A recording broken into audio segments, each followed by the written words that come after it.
کہ آپ نے مسلمان ہونا ہے تو آپ ہو کے رہیں گے، لیکن اس کی قیمت اور ہوگی، یا ابھی ہو جائیں اس کی قیمت اور ہے۔ جب تک میرے سامنے کوئی چیز نہیں آئے گی اب میں اس اسٹیج پہ ہوں کہ تب تک میں اس چیز کو نہیں مان سکتا، اور مجھے نہیں لگتا وہ چیز سامنے تو سامنے نہیں آئے آئے گی گی، میرے۔ سامنے تو آپ کے کبھی بھی نہیں آئے گی، سامنے وہ نہیں آئے گی، مائنڈ نہ کیجئے گا، وہ سامنے نہیں آئی تو بڑے بڑے انبیاء کے سامنے نہیں آئی، وہ سامنے نہیں آئی تو صحابہ کے سامنے، اہل بیت کے سامنے نہیں آئی۔ میں اور آپ کیا میٹر کرتے ہیں؟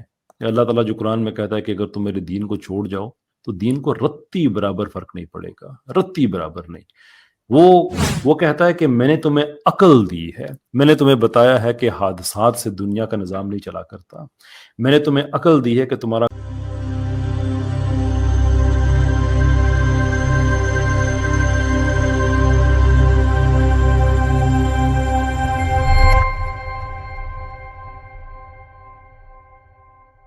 جی ایگنوسٹک بھائی آپ بات کر سکتے کیسے بھائی سے؟ جی کیسے ہیں آپ؟ کیسے ہوئی؟ بہت اچھے ہیں جناب، کیسے ہیں آپ؟ یار اب اگنوسٹک دو آنا شروع ہو گئے ہیں، آپ کون سے والے ہیں؟ ایک نا آپ وہ کر دیں حقیقی اگنوسٹک اصلی اور قدیمی۔ چلو میں ابھی گیا ایک لاہور میں ایک جگہ پہ، اب اس دکان کا نام لینا اچھی بات نہیں ہے، میں نے تو خیر وہ موبائل فون والی دکان پہ جانا تھا، انہوں نے بتایا کہ فلاں جگہ پہ وہ دکان ہے، وہاں سے آپ نے لیفٹ جانا ہے، تو میں نے کہا ٹھیک ہے۔ وہ خیر انہوں نے بعد میں کہا انہوں نے کہ وہ آپ نے پتہ نہیں وہاں سے کھانا کھایا تھا، یہ کیا تھا وہ کیا تھا، میں نے کہا نہیں۔ کہتے ہیں کیوں؟ میں نے کہا یہ وہ سارے کہتے ہیں ٹھیک نہیں ہوتی دکانیں اس طرح کی، اور جب تک اوتھینٹک نہ ہو، لیکن یہ مجھے لگ رہا ہے کہ اوتھینٹک تھی۔ کہنے لگے کیوں؟ میں نے کہا اس پہ لکھا ہوا تھا اصلی اور قدیمی، انہوں نے کہا یہی جعلی والی تھی۔ اچھا کیا آپ نے نہیں اصلی قدیمی سونا لالوا۔ ہاں جی، تو آپ بھی نا ایگنوسٹکس کچھ کریں اس طرح سے کہ ہمیں پتہ چلے کس ایگنوسٹک سے بات ہو رہی ہے۔ فرمائیے سر۔ جی نام تھوڑا چینج کر کے آؤں گا نیکسٹ ٹائم میں۔ اسپیلنگ بھی صحیح کر لیجیے گا۔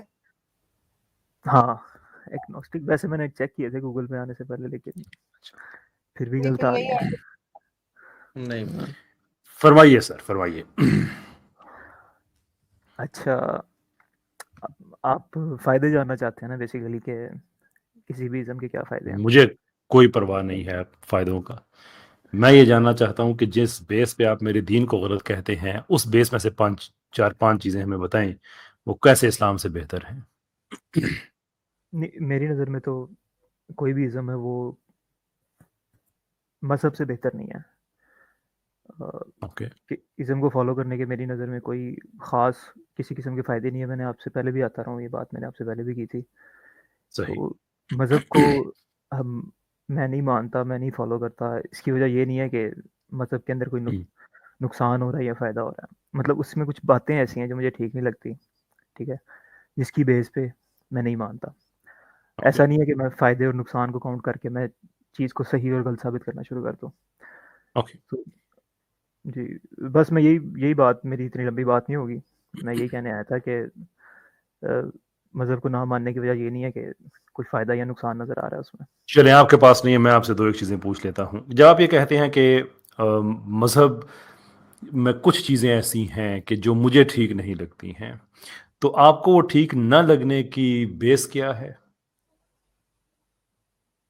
بس وہ مجھے یوں کہہ لیں کہ مجھے باتوں پہ یقین نہیں آتا، سمپلی طور پہ میں آپ کو بتاؤں۔ وہ ایک اور چیز ہے کہ مجھے ان چیزوں پہ یقین نہیں آتا، right, that's a completely different thing.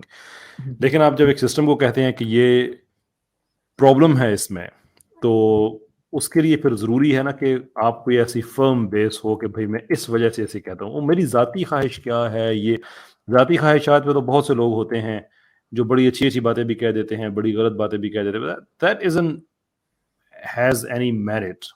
تو میرٹ والی بات مجھے بتائیں کہ اس بیس میں کہتا ہوں کہ اسلام ٹھیک نہیں ہے۔ اسلام کیا، میں ہر مذہب کو ایک ہی ترازو پہ رکھتا ہوں۔ مجھے اب ایک مسلمان سے بات کر رہے ہیں تو میں تو اپنے مذہب کی بات کروں گا نا، باقی جتنے مذاہب کو آپ ٹھیک نہیں سمجھتے ان کو میں بھی ٹھیک نہیں سمجھتا، دیٹس وائی میں مسلمان ہوں۔ تو ان پہ تو ویسا ہی اتفاق ہے میرا آپ سے، آپ مجھ سے میرے ریلیجن کی بات کریں۔ جی کو ماننے کی وجہ نہیں ہے اصل میں، مطلب خدا کو دیکھا نہیں ہے، جو سمپلیفائڈ سی بات ہے کہ کوئی فزیکل پروف نہیں ہے سامنے، فزیکل کے علاوہ بھی مینٹلی طور پہ بھی دماغ میں کوئی ایسی مطلب وہی نہیں اتری جس سے پتہ لگے کہ واقعی یہ جو بات ہو رہی ہے کتاب میں لکھا ہے یہ سچ ہے۔ ओके, खुदा को देखा नहीं है, यानी कि किसी चीज को देखने के लिए, मानने के लिए जरूरी है कि आप उस चीज को आपने देखा हुआ हो। हाँ, कुछ ना कुछ तो जस्टिफिकेशन होनी चाहिए ना। कुछ ना कुछ मतलब क्या? मतलब कोई चीज़ तो साबित करे ना उसे कि कायनात का निज़ाम, इसके बारे में आपका क्या ख्याल है? हाँ, मैं मेरे नाम से आपको आइडिया हो गया होगा, मैं एग्नोस्टिक हूँ। मैं मानता हूँ कोई ना कोई खुदा है, लेकिन स्पेसिफिकली मज़हब को, इस्लाम को या क्रिश्चियनिटी को कोई चीज़ आके मुझे साबित करे कि ये चीज़ इसलिए एग्जिस्ट यार करती है, मैं ये इसका ऑनेस्टली मैं स्पीकिंग ब्रदर, माइंड ना कीजिएगा, मैं थक गया हूँ अब एग्नोस्टिक का मतलब समझाते समझाते। एग्नोस्टिक्स को, नॉन एग्नोस्टिक्स को नहीं। ये पता नहीं शोशा किसने छोड़ दिया बड़े सगीर में कि एग्नोस्टिक वो होता है जो कहता है मैं किसी न किसी खुदा को तो मानता हूँ। चलें, अब तो ना मैं आंखें बंद करके सो जाऊं ना तो मुझे फिर भी पता है मेरे लफ्ज आगे पीछे नहीं जाएंगे, मैं 3 दफा रिपीट कर चुका हूँ। आपने मुझे भी व्हाई एक्सप्लेन डू किया। यू थिंक कि एग्नोस्टिक वर्ड में जो नॉस्टिसिज्म है, जो जी से स्टार्ट होता है, इसका क्या मतलब होता है? नहीं, मुझे नहीं, आपने मुझे एक्सप्लेन किया था लास्ट टाइम, और आपने बताया था कि जो खुदा को मानते हैं लेकिन उनके लिए कोई और टर्मिनोलॉजी यूज़ होती है, उसके जी। लिए वो टर्मिनोलॉजी भी मेरे ज़हन से निकली है, क्योंकि मैं स्पेसिफिकली इस टॉपिक पे इंटरेस्ट ही नहीं लेता इतना। लेकिन बस मैं ये बात कहने आया था कि इज़्म का अच्छा कोई फ़ायदा छोड़ें नहीं है। आप 7 इन फ़ायदे सारी ढूँढ लें ना, मैं आपको बता रहा हूँ, एक भी नहीं है। चलिए, अच्छी बात है। अच्छा, इन सारी बातों को छोड़े, मुझे ये बताइए कि व्हाट वुड इट टेक, अब मैं आपसे ना हार्ट टू हार्ट बात कर रहा हूँ, कि what would it take for you कि आप दोबारा इस्लाम लेके आते हैं? कौन सी ऐसी चीज है जिसके बारे में आप समझते हैं कि आपको शरह सदर हो जाए तो आप समझते हैं कि यू नो व्हाट, मुझे मुसलमान दोबारा हो जाना चाहिए? इसके लिए मैं साइकेडेलिक्स ट्राई करूँगा एक दफ़ा। मुझे किसी ने बताया कि स्पिरिचुअलिटी के लिए ना आप उस बंदे का नंबर फौरन डिलीट करें जिसने आपको ये बात बताई है। अच्छा, रियली मैंने तो काफ़ी साइकेडेलिक्स? रिसर्च किया है इसके ऊपर। लोग कहते हैं इससे फ़र्क पड़ता है काफ़ी। देखिए, वो ये होता है कि आपके जो होते हैं ना ओबीज जो होते हैं, या आउट ऑफ बॉडी एक्सपीरियंसेस होते हैं, वो भले आया हो उसका और anything else for that matter, वो आइडिया ये है कि आप अपने जिस्म से बाहर एक ऐसी ताकत को, एक ऐसे रेल्म को एक्सपीरियंस कर रहे हैं जिसको आपने देखा हुआ नहीं है। ठीक है, जी। पर आपको उसका फायदा इसलिए नहीं होगा कि आप उससे वापस आने के बाद कहेंगे यार ये तो मैं पहले ही कह रहा था कि कोई ना कोई खुदा तो है ही। जी, इसलिए वो आपके लिए ज़्यादा वो फ़ायदेमंद नहीं है। दूसरी बात, एक हिकायत है समझने के लिए, और जिस पोज़ीशन में आप हैं, आपके समझने के लिए तो बड़ी वो फ़ायदेमंद है। कहते हैं, अब इसको हकायत के तौर पे लीजिएगा, कि एक दफ़ा हारून रशीद की जो वाइफ़ थी ज़ुबैदा, वो महल से बाहर निकली अपने वो दस्ते-शस्ते के साथ, तो उन्होंने देखा कि एक आदमी, उनके ज़माने में बड़ा एक मलंग आदमी, बहलोल दाना, वो बैठा हुआ था और ज़मीन पे आड़ी तिरछी वो लाइनें मार रहा था। तो उन्होंने कहा कि क्या कर रहे हो बहलोल? उसने कहा जन्नत में घर बना रहा हूँ। तो उसने हंस के कहा कि मुझे दोगे? उसने कहा ले लो। उसने कहा कितने पैसे? उस ज़माने की जो भी करेंसी थी, आप चलिए रुपया समझ लें। उसने कहा कि 50 पैसे में, यानी कि आधे रुपये में। उसने कहा ठीक है। उसने कहा ठीक है, घर तुम्हारा हो गया। वो घर गई, उसने हारून रशीद से कहा कि आज ये वाक़या हुआ है। वो आगे से हंस पड़ा कि वो भी अजीब आदमी है और तुम उससे बड़ी बेवकूफ़ हो, जन्नत में घर बैठा, गली में बैठा बना रहा है तुम्हारे लिए, और तुमने इतना कर दिया। खैर, रात को हारून रशीद जब सोया तो उसको ख्वाब आया कि वो जन्नत में है, और जन्नत की गलियों में घूमते घूमते एक बहुत बड़े घर में के सामने वो जाके रुका। उसने देखा इतना अजीमुशान घर, तो उस पे उसकी बीवी का नाम लिखा हुआ था। तो अंदर जाने लगा तो जो वहाँ पे थे पहरेदार, उन्होंने रोक दिया। उनका मेरी बीवी का घर है। उसने कहा नहीं, बीवी का घर है तो बीवी की इजाज़त के बगैर नहीं, और उसकी इजाज़त अभी हम ले नहीं सकते, जाओ यहाँ से। उसकी आंख खुल जाती है। वो बड़ा हैरान हुआ कि तो वाकई घर था। अगले दिन वो बाहर निकला तो बहलोल ऐसे ही ज़मीन पे बैठा आड़ी तिरछी लाइनें मार रहा है। तो उसने कहा कि बहलोल क्या कर रहे हो? उसने कहा जन्नत में घर बना रहा हूँ। उसने कहा मुझे दोगे? कहता है ले लो। उसने कहा कितने पैसे? कहता है आधी बादशाही दे दो। उसने कहा आधी बादशाही? कल मेरी बीवी को तो तुमने 50 पैसे में दे दिया था। उसने कहा उसने आंखें बंद करके यकीन कर लिया था, मुझे जानते हुए कि मैं क्या कर सकता हूँ। तुम ठोंक बजा के सौदा कर रहे हो, तुम्हारे लिए कीमत और है। ये जो आप साइकेडेलिक्स में जाके ठोंक बजा के सौदा करना चाह रहे हैं ना, उसकी कीमत और है। ये जो है ना, अभी आपको पता है डीप डाउन, मुझसे आप बेशक पब्लिकली ना कहें, एक और बात है, डीप डाउन आपको पता है कि आप दोबारा मुसलमान होना चाहते हैं, ये अंदर जो कसक बेचैनी है ना, ये आप बगैर वजह के बार बार मेरी स्ट्रीम में नहीं आते ये बातें कहने के लिए। आपको सिर्फ एक ऐसा किलर आर्गुमेंट चाहिए जो आपके अंदर वहम का महल है उसको गिरा दे, and I can tell you it exists. वो किलर आर्गुमेंट एग्जिस्ट करता है, वो आपकी अपनी ज़ात है। जो अल्लाह ताला कहता है कि क्या तुमने ज़मीन में घूम के नहीं देखा और हम तुम्हें क्या दिखाएं, क्या तुमने अपनी ज़ात पे तुमने गौर नहीं किया। ये सारी की सारी बातें जो अल्लाह ताला ने आपके लिए खोल कर रख दी हैं, अब अल्लाह ज़मीन पे आके आपको किलर आर्गुमेंट नहीं देगा, क्योंकि उसने आपको, वो कहता है ना अनकरीब इन्हें अपने अंदर से मेरी निशानियां मिलेंगी।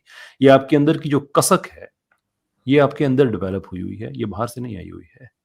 ये वो किलर आर्गुमेंट है जिसको आपने इज्जत देनी है। या चाहे तो ठोक बजा के सौदा कर लें, अल्लाह ने चाहा कि आपने मुसलमान होना है तो आप हो के ही रहेंगे, लेकिन उसकी कीमत और होगी। या अभी हो जाएं, इसकी कीमत और है। नहीं देखिए, मैं आपको कह दूं मैं मुसलमान हो रहा हूँ, मेरे इख्तियार में नहीं है, सीधी सी बात है। जब तक मेरे सामने कोई चीज़ नहीं आएगी, अब मैं उस स्टेज पे हूँ कि तब तक मैं इस चीज़ को नहीं मान सकता, और मुझे नहीं लगता वो सामने चीज़ तो सामने नहीं आएगी आएगी, मेरे। सामने तो आपके कभी भी नहीं आएगी। सामने वो नहीं आएगी, माइंड ना कीजिएगा। वो सामने नहीं आई तो बड़े बड़े अंबिया के सामने नहीं आई, वो सामने नहीं आई तो सहाबा के सामने, अहले बैत के सामने नहीं आई। मैं और आप क्या मैटर करते हैं? अल्लाह ताला जो कुरान में कहता है कि अगर तुम मेरे दीन को छोड़ जाओ तो दीन को रत्ती बराबर फर्क नहीं पड़ेगा, रत्ती बराबर नहीं। वो क्यों आप समझते हैं कि आपका या मेरा इतना स्पेशल स्टेटस है कि वो मनवाने के लिए हमारे सामने आएगा? वो कहता है कि मैंने तुम्हें अकल दी है, मैंने तुम्हें बताया है कि हादसात से दुनिया का निज़ाम नहीं चला करता, मैंने तुम्हें अकल दी है कि तुम्हारा कार्डियोवैस्कुलर सिस्टम इतना कॉम्प्लेक्स है कि कोई फितरी हादसा इसकी वजाहत नहीं बन सकता, इतना प्रिसाइज मैंने बनाया है। मैंने तुम्हारी ज़ात की तहरीर तुम्हारे एक एक खुलिये के अंदर रख दी है, एक एक खुलिये के अंदर रख दी है। मैंने तुम्हें बता दिया है, ये फहम दे दिया है कि कायनात का निज़ाम बिला वजह नहीं चल सकता है। अब एक बीच में से मिसिंग पीस है, और वो ये है कि तुमने अब यकीन करना है। आखिरी बात क्या है कि नेक्स्ट टाइम तक के लिए मैं आपसे इजाज़त चाहूँगा कि अभी भी जो आप कह रहे हैं ना कि मुझे खुदा को मैं नहीं मानता, अगर तो बुनियादी तौर पे आप अपने जहन में की गई चीज़ों की तशरीह पे बिलीफ रख रहे हैं, फेथ प्लेस कर रहे हैं कि खुदा नहीं है, विच मीन्स कि आप जितनी मर्जी रैशनैलिटी को यूज़ करें, जितने मर्जी अकीदे का इस्तेमाल करें, जिस मर्जी रूट से आए, जो अल्लाह ताला की तरफ आपका आखिरी कदम है ना, जो कनेक्शन का है, वो स्वाय बिलीफ के पूरा नहीं हो सकता, फेथ के पूरा नहीं हो सकता। इंटरेस्टिंग चीज़ ये है कि अल्लाह ताला से दूर जाने के लिए भी आपने बिलीफ ही रखना है, अपनी इंटरप्रिटेशन पे बिलीव करना है कि मैं ठीक है इंटरप्रेट कर रहा हूँ कि कोई खुदा नहीं हो सकता। ये जब तक मुझे नज़र नहीं आता, ये this is placing the faith in your interpretation of phenomena. So question आपके लिए बड़ा सिंपल है कि आप ये बिलीव करेंगे कि लॉजिकली कोई एक ऐसा अल्लाह वाहिद है जो हर चीज़ की वजाहत है, या अपनी तशरीह पे यकीन रखेंगे कि शायद कोई हो सकता है, वैसे एक्सीडेंट ही लग रहा है, मैं नहीं मान सकता। इस सवाल पे गौर कीजिएगा, नेक्स्ट टाइम आपसे बात होती है जी ठीक है, ओके जी, बहुत बहुत शुक्रिया आपका जी। ओके जी, अल्लाह हाफिज़। अल्लाह हाफिज जी, अल्लाह हाफिज हो आपका। आमीन माशाल्लाह बड़ी आमीन। प्यारी बातें की है कैसर भाई, हमारा माशाल्लाह ईमान यूं हाइट पे, अल्हम्दुलिल्लाह बहुत बहुत प्यारी बातें की है माशाल्लाह।